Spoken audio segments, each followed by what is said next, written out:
शान्तपावनमचिन्त्य वैभवम् तन्नरं वपुषि कुञ्जरं मुखे मन्महे किमपि तुन्दिलं मह शरणं करवाणि शर्मदं ते चरणं वाणि चराचरोपजीव्यं करुणामसृणै कटाक्षपातै कुरु माम् अम्ब कृतार्थसाधवाहम् यो ब्रह्म रुद्र शुक नारद भीष्म मुख्यै रालक्षितो न सहसा पुरुषस्य तस्य सद्यो वशीकरणचूर्णमनन्त शक्तिस् तं राधिका चरणरेणुमनुस्मरामि राधापते नन्दतनूज कृष्ण गोविन्द गोपाल मुकुन्द मित्र गोपीश वृन्दावन रासलासिन्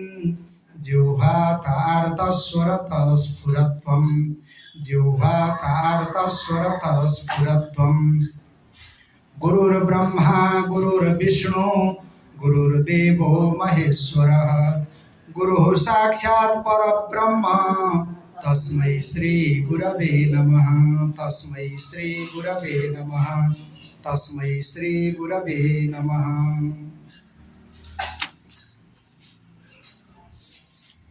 भगवान श्री कृष्ण को दिव्य वाणी श्रीमद् भागवत गीता यो प्रवचन माला अंतर्गत उपस्थित हुनुभएका सम्पूर्ण भक्तजनहरू भक्तिमती माताहरू भावमय पिता समूह त्यसैगरी सबै भक्तजनहरूमा आज यो प्रवचन श्रृङ्खलामा म हार्दिक स्वागत गर्दछु। राधे राधेको स्वीकार्नुहोस्। राधे राधे सबैमा। अब हामीले श्रीमद् भगवत गीताको 10औं अध्याय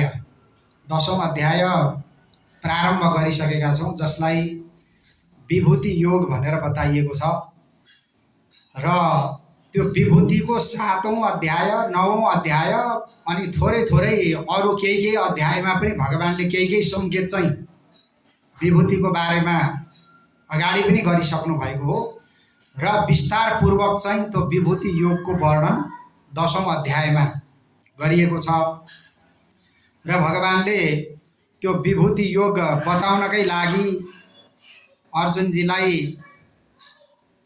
ज्यादै प्रिय भएको हुनाले म हे अर्जुन तिम्रो हितका लागि म त्यस्तो गोप्य रहस्य मेरो विभूति योगको बारेमा बताउँदछु।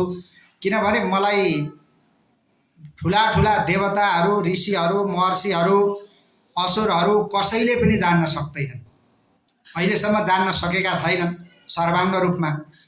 त्यसो भएको हुनाले मेरो त्यो रहस्य मेरो प्रभाव म आफै तिमीलाई बताउँदछु भनेर यसरी सुरुवात गर्नुभयो। र वास्तवमा जो लोक महेश्वर म हुँ र मेरो त्यो विभूति अथवा मेरो प्रभाव मेरो गुण जसले जान्यो अथवा ममा जो लाग्यो भने त्यो मेरो मायामा मोहित हुँदैन र सजिलैसँग सबै पापहरूबाट मुक्त हुन्छ। असम्मूढ मर्तेषु सर्व पापै प्रमुच्यते, सबै पापबाट ऊ मुक्त हुन सक्दछ। त्यसो भएको हुनाले अनेक किसिमका भावहरू छन् संसारमा, अनेक भावहरू छन्, बुद्धि ज्ञान त्यसै गरी असम्मोह क्षमा सत्य दम सम इत्यादि धेरै किसिमका यस्ता भावहरू छन्। यी भावहरूलाई पनि खडा कसले गर्यो भन्दाखेरि मैले नै यो गरेको हुँ। त्यसो हुनाले सत्यताको भाव पनि असत्यताको भाव पनि त्यो सबै मबाटै भएको छ सृष्टि र ममा नै ती सबै भावहरू ममा कल्पित भन्ने तिमी जान र त्यो किसिमले ममा नै तिमी यसरी संलग्न भएर रह्यौ भने हे अर्जुन तिम्रो कल्याण हुन्छ, तिम्रो मुक्ति हुन्छ।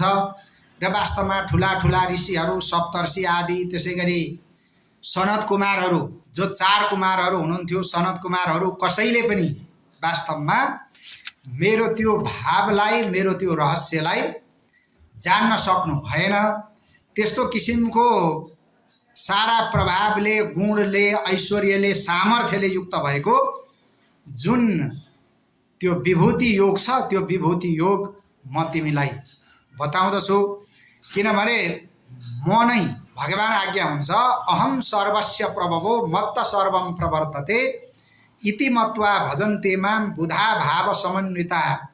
म नै यो चराचर जगतको आदिकर्ता हुँ, सबैलाई बनाउने काम मैले नै गरेको हुँ र यस्तो भावलाई जसले जानेर ममा नै उनीहरू निरन्तर लाग्छन् भने उनीहरूको कल्याण हुन्छ, उनीहरू मुक्त हुन सक्छन्, सजिलैसँग मोक्ष प्राप्त गर्न सक्छन् त्यस्ता व्यक्तिहरूले भनेर भगवानले आज्ञा भयो।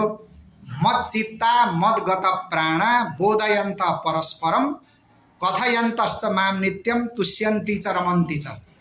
किनभने जो ममा लागेका त्यस्ता व्यक्तिहरू हुनुहुन्छ उहाँहरूको चित्त पनि ममा नै लागिहाल्छ, ममा नै समाहित भएको हुन्छ, कृष्णमा नै समाहित भएको हुन्छ।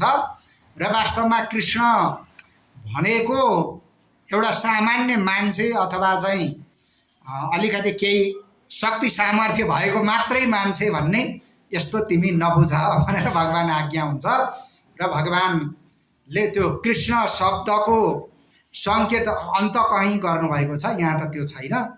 कृषिर्भूवाचक शब्द णश्च निवृत्तिवाचक तयोरैक्यम परब्रह्म कृष्ण इत्यभिधीयते। त्यो कृष्णमा चाहिँ कृष भन्ने आएको छ। कृषको अर्थ के हो भन्दाखेरि कृष भनेको चाहिँ भू, कृषिर्भूवाचक, भू भनेको सत्तालाई जनाउने, सत्ता जो सत्य छ, जो परम सत्य हो त्यो सत्तालाई जनाउने कृष त्यहाँ शब्दले आयो, कृष भन्ने अक्षरबाट आयो। र त्यसै गरी कृषिर्भूवाचक शब्द णश्च निवृत्तिवाचक, अनि त्यहाँ ण भन्ने अर्को अक्षर छ। णको अर्थ के हो त भन्दाखेरि णको चाहिँ निवृत्तिको सङ्केत त्यसले गरिरहेको छ। एउटाले सत्ताको सङ्केत, एउटाले निवृत्तिको सङ्केत। त्यो संसारबाट निवृत्ति गराएर यो प्रवृत्तिको जुन संसार छ त्यो संसारबाट निवृत्ति गराएर परम सत्तामा पुर्याउने जुन तत्त्व हो त्यो नै वास्तवमा कृष्ण तत्त्व हो। त्यस्तो कृष्ण तत्त्वमा जसको चित्त लागेको छ, जसको प्राण कृष्ण तत्त्वमा नै लागेको छ, अब कृष्ण तत्त्व, कृष्ण चर्चा अथवा कृष्णानुवाद सम्बन्धी चाहिँ बोधयन्त परस्परम, परस्परमा चाहिँ त्यही चर्चा त्यस्ता व्यक्तिहरूले गर्नुहुन्छ। र वास्तवमा मेरै निरन्तर गुणानुवादहरू उहाँहरू गरिरहनुहुन्छ, त्यसैमा रमाउनु पनि हुन्छ, त्यसैमा सन्तुष्ट खुसी पनि हुनुहुन्छ। अब त्यस्ता व्यक्तिहरू फेरि दुर्गतिमा पर्नुपर्ने कारणै छैन, पर्नु पर्दैन। त्यस्ता व्यक्तिहरूले कहिल्यै पनि दुर्गतिमा जानु पर्दैन भनेर भगवानले यस्तो सङ्केत गर्नुभयो। र त्यस्ता व्यक्तिहरूलाई नै जो निरन्तर ममा लागिरहेका छन् त्यस्तो व्यक्तिहरूलाई नै म के गर्छु त भन्दाखेरि ददामी बुद्धि योगम तम येन माम उपयान्ति ते। त्यस्तालाई बुद्धि योग प्रदान गर्छु। बुद्धि योगम ददामी, बुद्धि योग भनेको के हो त भन्दाखेरि ज्ञान योग नै हो। बुद्धिद्वारा नै ज्ञान प्राप्त गर्न सकिने हुनाले त्यो बुद्धि योगको यहाँ भगवानले सङ्केत गर्नुभएको त्यस्ता व्यक्तिलाई म ज्ञान प्रदान गर्छु जुन ज्ञानद्वारा उनीहरूको अज्ञान स्वत नासिन्छ र त्यस पछाडि एन माम उपयान्ति ते, मलाई नै उनीहरूले प्राप्त गर्छन्, अन्तमा मलाई प्राप्त गर्न सक्दछन्। त्यसो भएको हुनाले मेरो अनुकम्पाद्वारा त्यो ज्ञान रूपी बत्तीको माध्यमले जो आत्मभावमा अथवा अन्तस्करणमा जुन अज्ञानले प्रभाव पारिरहेको छ त्यो अज्ञानलाई त्यो ज्ञान रूपी बत्तीद्वारा नष्ट गरेर उनीहरू ममा प्राप्त हुन सक्छन् हे अर्जुन भनेर यसरी भगवानले अब त्यो विभूति योग बताउने यस्तो किसिमको त्यो पृष्ठभूमि अर्जुनजीलाई सुनाउनु भयो। र त्यो पृष्ठभूमि अब सुनिसके